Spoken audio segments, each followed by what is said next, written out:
You guys are going to laugh at me. I've been using my microwave wrong for the last 40 years of my life. No, really, this is so dumb. I would put food in it. I would shut the door and set the time for 1 minute or 2 minutes or whatever. And usually I was just reheating my dinner or maybe some chai tea. But every time the beeper went off and I went to get my food, it was either too hot to even grab the dish, or it was super hot on the outside and like cold on the inside. But it was never what I wanted. What I wanted. I just wanted my food perfect. Like I wanted to take it out and then be able to eat it. But okay, so you can say I was a little like Goldilocks about this. But one day I had left the door open and I noticed some text near the bottom of the microwave. I was like, what is this?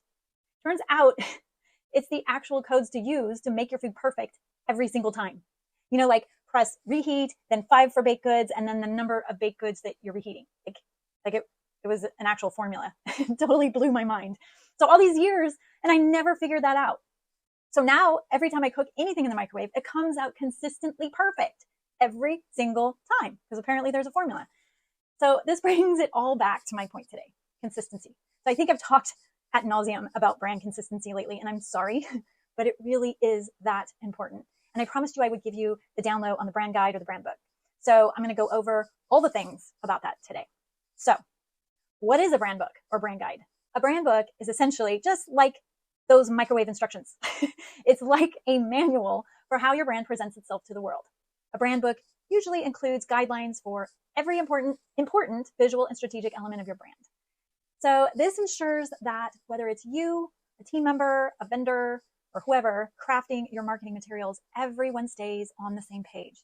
And they all know how to use all the elements that help you craft the intended perception of your brand. So here are some of the key components to a brand book.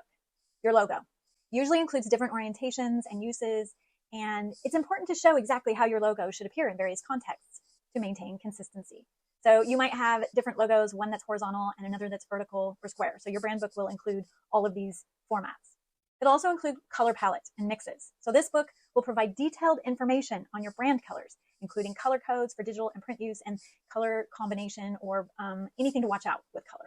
It also includes typography, so the fonts that you have licensed for your brand, where to download them, and the guidelines on how to apply them in different contexts. So no one should be guessing and using something close to whatever font you have. That's not acceptable. So having the URL links to download the fonts makes it easy for everyone to stay consistent. Brand assets are usually included. Now, brand assets usually include things like patterns, icons, background elements, illustrations, all those little knickknacks that are part of your visual identity. But it could also include things like jingles and music, things that might be used in reels or video shorts, just elements that have been created and used in a consistent manner could be considered an asset. Photography. So your book will also cover photography if applicable.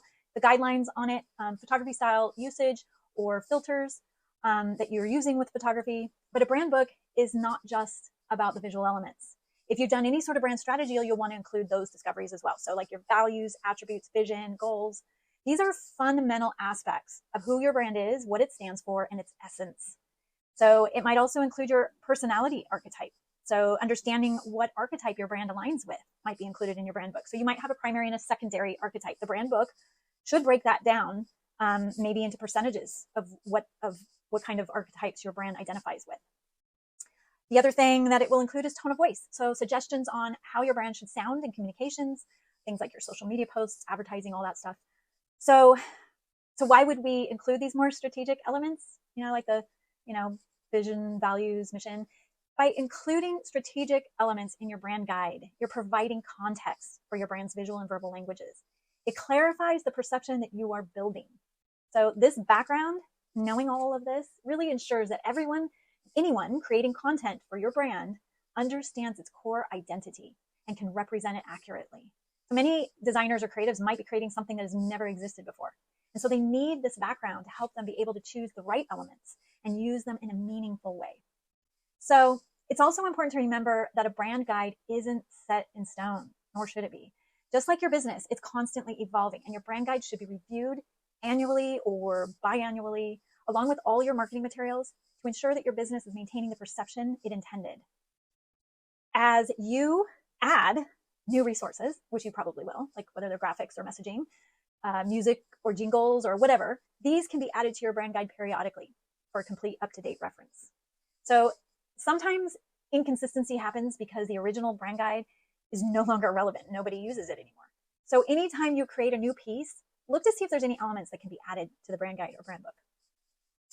So there's also lots of online tools that can help you keep track of your brand and your assets. And even Canva has a brand kit where you can save your logo and your color palette and templates and stuff like that. So you don't need to spend a lot of money on monthly subscriptions because there's a lot of other applications and apps that you can use. But just keep track of everything in a single PDF to start. Remember, this is like the microwave instructions for your brand, okay? It'll keep things consistent. So that's that. Build your brand books, people. It'll keep you and your brand in line. So hopefully that was helpful. You guys have a beautiful day.